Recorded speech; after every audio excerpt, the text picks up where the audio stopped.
For the first time in the Halo series, the action doesn't take place on a big ring in space. In Halo 4, Master Chief is on the planet Requiem. But no, this is no normal planet. Requiem is no moon, and it's no space station either, but rather a micro-Dyson sphere. No, not the vacuum cleaner with the big yellow ball, a shield world. Similar to the Halo rings, Requiem was built by the Forerunners and serves as a prison for the Didact. Why on earth was he locked up in the center of a planet, you cry? Well, it was just a small matter of wanting to use the Composer to wipe out all of humanity. Probably for the best then. With its various layers, the shield installation resembles a Russian doll more than it does a planet.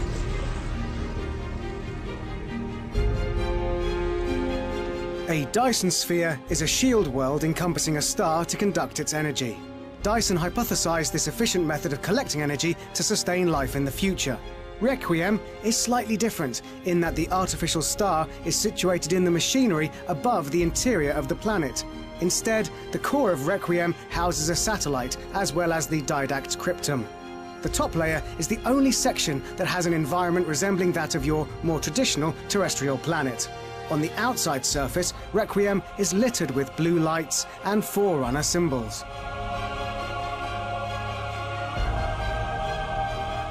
The outer shell is in place for practical reasons rather than to look like the Death Star. It acts as a shell to protect Requiem from the Halo array. Entrance to the inner surface is via large, circular entrance portals, which create their own gravity pull. As you can see, the Forerunner technology is more advanced than Optimus Prime's underpants. Floating cities, artificial stars, and teleportation portals, along with advanced architecture, show off the Forerunner's prowess. Requiem has a day and night cycle, but our puny Earthling brains couldn't figure out how they created that. The circadian rhythm doesn't stop Requiem being any less mysterious. Neglected alien jungles grow wildly, yet leave handy pathways through the foliage. It's claustrophobic, with low visibility in the vegetation and an overbearing leaf canopy. At the other end of the spectrum are the orange rock canyons, barren and devoid of life. The gullies forge sniper alleys as long sightlines pin Spartans between the tight rock walls.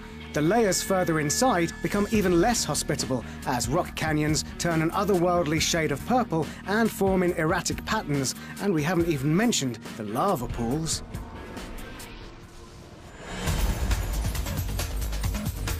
The Forerunners have long since vacated this world, sealing the Didact and his Promethean knights inside it. With the lack of inhabitants, Requiem is deserted like the scene of a post-apocalyptic movie. Although, more disturbingly, there's no evidence of chaos or dead bodies, as it's all clinically sterile.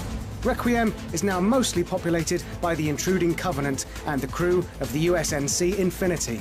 The Prometheans do make their inevitable appearance, but only in a couple of forms, knights and crawlers. Not much cultural diversity then, but still more than enough for Spartans to handle.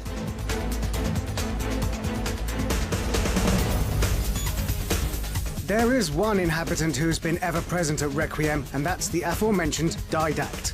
Unintentionally released by Master Chief, he immediately makes his presence felt, making cover vanish into orange pixels and rock formations violently change shape.